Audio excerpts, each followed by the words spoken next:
अल्तमश से बात कर रही होती है कि पीछे से उसका अब्बू आकर उसकी सारी बातें सुन लेता है। बाबा कॉल स्पीकर पर कर देता है। अल्तमश कहता है हमारे दरमियान ये बात तय हुई थी कि तुम आगे नहीं पढ़ोगी और अगर मामू ना माने तो हम निकाह खुद कर लेंगे। रुतबा अल्तमश को बताती है कि तुम बातें करी जा रही थी और बाबा ने सारी बातें सुन ली हैं हमारी। अल्तमश कहता है चलो ये तो अच्छा हो गया, जो बात तुम उनसे कर नहीं पा रही थी उन्होंने खुद सुन ली।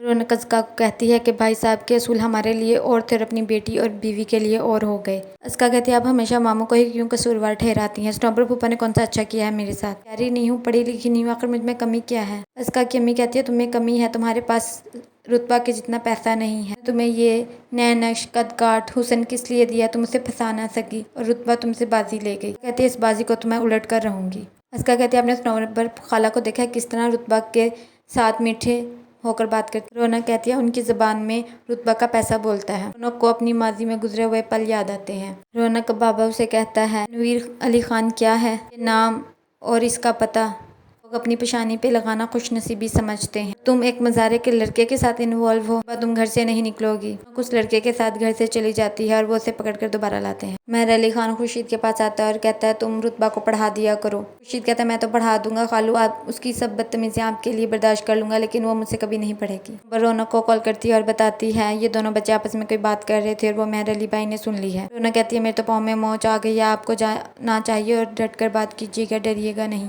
अल्तमश से कहती है मुझे रौनक की समझ नहीं आती, कभी ये भाई साहब की साइड पे होती है कभी मेरी। अल्तमश कहता है मैंने हमेशा मामू के खिलाफ उनके मुंह से जहर उगलते देखा है। नौबर कहती है हाँ, क्योंकि वो अपनी तमाम महरूमियों का जिम्मेदार भाई को समझती है, जबकि ऐसा नहीं है, हर फैसला तो अब्बू के इख्तियार में था। भाई ने तो फिर भी इसका बहुत साथ दिया है। अल्तमश कहता है बस मामू के घर जाएं और हमारी तारीख तय करें। वाका बाबा आता है, उसे कहता है तुमने यूनिवर्सिटी क्यों नहीं जाना? वह कहती है मुझे पढ़ाई का कोई शौक नहीं है। मेहर अली खान कहता है तुम्हें सिर्फ शादी का शौक है। मैंने तुम्हारी बात मानी थी इस रिश्ते के लिए हाँ करके, और तुम मेरी बात नहीं मान सकती। पर रशीदा पे तंज करती है कि तमाम रुपये पैसे का हिसाब तुम और तुम्हारा बेटा ही रखते हैं, मैं तो कभी हवा नहीं लगने दी। मेहर अली आ जाता है और कहता है मेरी बहनों का जो शरी हक था मैंने तुम दोनों को दे दिया है। कहती है मैं दोनों बच्चों की शादी की तारीख पक्की करने आई हूँ। मेहर अली खान कहता है ये बात तय थी, जब तक रुतबा अपना ग्रेजुएशन कंप्लीट नहीं करेगी उसकी शादी नहीं करूंगा मैं। इख्तियार में है हाँ करना भी और ना करना भी। तुमिश कहता है अगर रुतबा पढ़ना ही नहीं चाहती तो आप उसके साथ जबरदस्ती क्यों कर रहे हैं? मेहर अली खान कहता है वो मेरा और मेरी बेटी का मसला है, तुम हमारे दरमियान मत आओ। तुमिश कहता है मामू होने वाले दामाद को हल्का ना ले, हो सकता है आप पे भारी गुजरे। बरल तुमिश से कहते हैं भाई साहब रुतबा को पढ़ाना नहीं चाहते बल्कि हमें सबक सिखाना चाहते हैं। रुतबा को मनाओ कि वो तुमसे निकाह कर ले।